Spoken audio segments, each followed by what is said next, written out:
Buenos días, buenas tardes, mis queridos alumnos de octavo.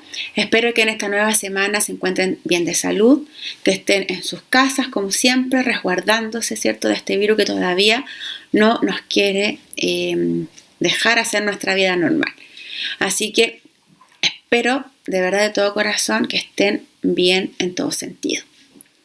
La cápsula que les traigo en esta semana es sobre la resistencia eléctrica, pero lo que primero vamos a recordar lo que vimos en la semana anterior. ¿Ya? Para eso les traje un videíto de demostración, ¿ya? Entonces quiero que pongan atención. Entonces, acá tenemos un circuito eléctrico. Después vamos a saber cómo se forman estos circuitos eléctricos. Aquí vamos a probar diferentes materiales para ver si la electricidad o la corriente eléctrica circula por cada uno de ellos.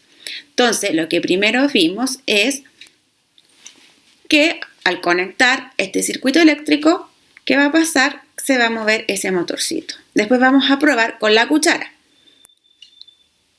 Prendimos el interruptor y efectivamente el motor funciona. Posteriormente vamos a probar con una cuchara de madera. Prendimos el interruptor y no funciona, ¿ya? No se movió la hélice del motor. Posteriormente vamos a probar con una moneda, que la moneda es una aleación de metales. Como ustedes pueden ver, entonces el motor sí funcionó. Por lo tanto, la moneda es un buen conductor de electricidad o de corriente eléctrica. Y por último, vamos a probar una piedra. ¿La piedra conducirá electricidad o corriente eléctrica? No, ya no conduce la electricidad. ¿Ya? Entonces, conclusiones. ¿Cuáles conducían electricidad? La cuchara, que es de material de acero, ¿ya? Y la moneda, que es una aleación de metales, ya principalmente bronce. La piedra y la madera no son buenos conductores de la electricidad, ¿ya? Entonces, eso era, ustedes tenían que hacer una actividad del libro con estos materiales. Yo les hice el experimento, pero para que ustedes no tengan que salir a comprarse estos materiales, te los muestro desde acá. Entonces, ahora lo que nos convoca esta semana es la resistencia eléctrica. Vamos a saber qué es la resistencia eléctrica. Como ustedes ven aquí, la resistencia eléctrica se le llama este monito que está aquí impidiendo que el monito de amarillo pase. ¿Ya? Ahora después vamos a entender qué significa cada una de sus cosas, de estos. Entonces, aquí es lo que les mostré recién, ¿cierto? Lo que ustedes tenían que verificar. Por lo tanto, al probar cada uno de estos materiales, si yo los hubiese tenido todos, ¿cuáles eran los que hubiesen conducido a la electricidad? La cuchara. ¿El lápiz hubiese conducido? No, porque es de plástico. ¿La wincha aisladora? No. ¿La goma? Tampoco. ¿Una pelota de tenis? Tampoco. ¿Un globo? Tampoco. ¿Y este lápiz? Tampoco. ¿Ya? Aquí, ¿cómo entonces? La primera pregunta decía, ¿cómo habría evidenciado la conducción eléctrica? La hubiésemos evidenciado si es que la ampolleta, en este caso yo lo hice con un motor, hubiese prendido, ¿cierto? Después, ¿qué resultados habrá obtenido? Los resultados ya se los dije, ¿cierto? Que la cuchara, como es un metal, es la única que en este caso hubiese conducido la electricidad. En mi caso, también la moneda, que también está formada con metales. Entonces, la semana pasada vimos entonces que habían conductores y también habían aislantes. Los conductores permiten que las cargas eléctricas circulen a través de ellos y los aislantes oponen una resistencia a la corriente eléctrica. Por lo tanto, impiden que los electrones pasen. Y es por eso, queridos, que en una instalación eléctrica o en los cables siempre van a encontrar que alrededor de estos están formados por un material generalmente que es de plástico o PVC.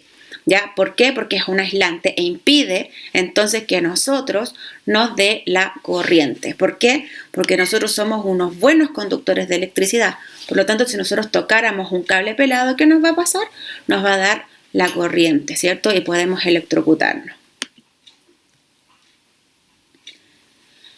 Entonces, ustedes también tenían que nombrar conductores y aislantes. Conductores, casi todos los metales son conductores, como la plata, el oro, el cobre, el acero y el agua de mar, ¿ya? Y en esto también voy a explicar.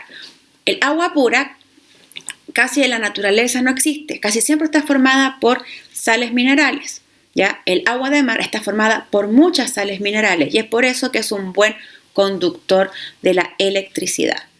Pero si tuviéramos agua pura, no sería un buen conductor de la electricidad. También tenemos 5 aislantes, que son el caucho, que es el material que se usa para hacer los neumáticos, el vidrio, el aceite, el diamante y la madera seca. Estos, por lo tanto, no son buenos conductores de la electricidad. Entonces, dice que los humanos somos buenos conductores de la electricidad. Nosotros estamos formados por muchas sales minerales y electrolitos que permiten que circulen los electrones.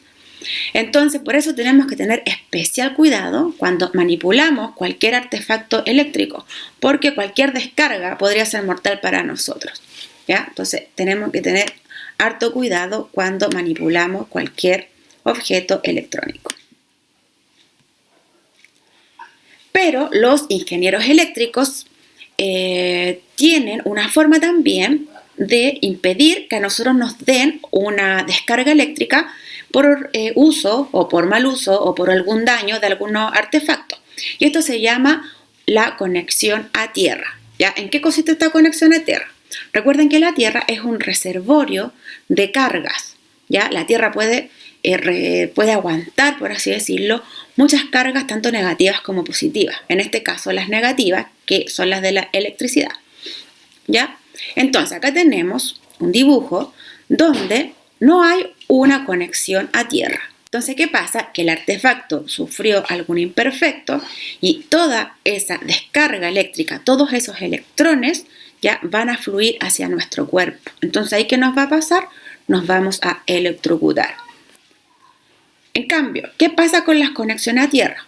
¿Ya? Las conexiones a tierra son unos cables que se colocan generalmente antes de un transformador en las casas, ¿ya? Entonces, este cable que se va siempre al orificio del medio de los enchufes, ¿ya? Si ustedes observan en su casa, la mayoría tiene este orificio al medio.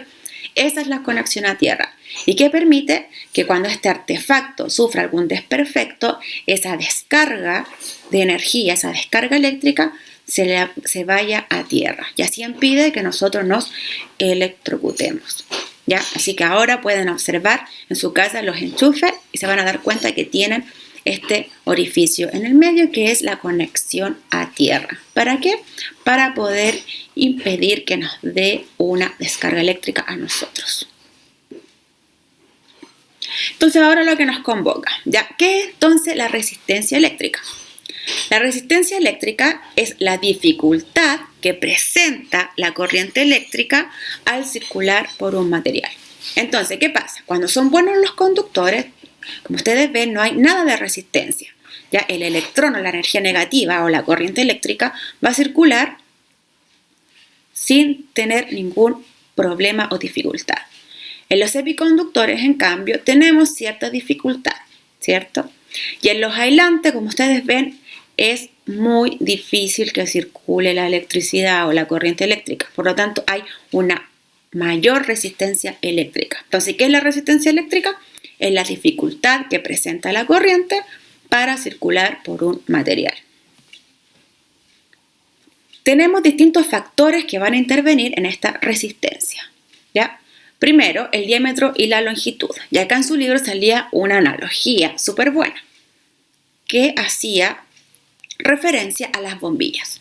Entonces, ¿qué pasa cuando nosotros tomamos un jugo con bombilla y esta es de mayor diámetro? ¿Ya? Acuérdense que el diámetro es la anchura y un menor longitud. El jugo va a llegar antes a nuestra boca y con mayor facilidad. En cambio, si tomamos una bombilla más delgada y con un menor diámetro, o sea, más angosta, el jugo va a llegar con mayor dificultad. Y es lo mismo en la corriente eléctrica, ¿ya? Lo mismo. A mayor diámetro, por tanto, a mayor longitud y menor diámetro, mayor va a ser la resistencia eléctrica. Otro factor que interviene en la resistencia es la naturaleza del material que ya vimos. En el acero va a circular sin ninguna dificultad, en el cobre también, pero en el plástico va a tener una mayor dificultad o no va a pasar simplemente, ya porque es un material aislante. Entonces la naturaleza del material también tiene que ver con la resistencia. Y la temperatura, por último, es otro factor. Aquí yo les hice una pregunta que tenía que ver con la resistencia en un lugar cálido y en un lugar más frío. Cálido significa que va a tener una mayor temperatura. Entonces, cuando tenemos mayores temperaturas y esta se logra traspasar al cable conductor, ¿qué va a pasar con la resistencia? Va a ser mayor, o sea, va a tener una mayor dificultad para pasar por ese conductor. ¿Ya? Entonces acá tenemos el ejemplo, aquí están circulando libremente, por lo tanto vamos a suponer que no hay una temperatura elevada, y acá en el B hay una alta temperatura, y es por ello que la resistencia, la dificultad de la corriente eléctrica para circular va a ser aún más difícil. Eso, queridos, era esta clase de resistencia. Espero que les haya quedado claro. Recuerden, resistencia es la dificultad que tiene la corriente para circular. Más adelante vamos a analizar bien estos circuitos para que les quede muy, muy claro. ¿Ya? Ustedes saben, cualquier duda me escriben o me llaman. Yo estoy 100% disponible. Los extraño y les quiero leer esta frase que les puse atrásito mío que dice: lo único imposible es aquello que no intentas. Tú puedes. Eso es, queridos, ¿ya? Ustedes nunca se digan a sí mismos yo no puedo. Todo lo que ustedes se proponen lo pueden lograr. Y ustedes tienen las capacidades más que suficientes para hacerlo.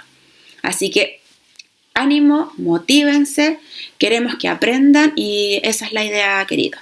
Cuídense mucho, gracias por ver el video y nos vemos la próxima semana. Que estén súper bien. Los quiero mucho.